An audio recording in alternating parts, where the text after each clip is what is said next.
Today I decided to try Scooter Coffee's new, well, it's not new, but their Caramelicious muffin.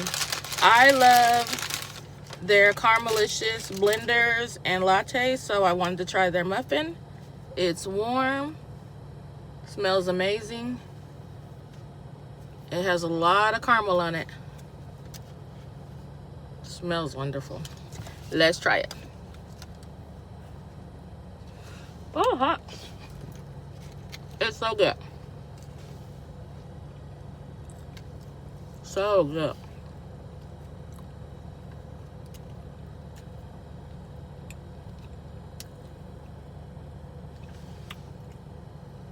I will give this a 9 out of 10. It's really good. It has a lot of caramel just on the top and through it. So good. If you like their Caramelicious drinks, you'll love this. 9 out of 10.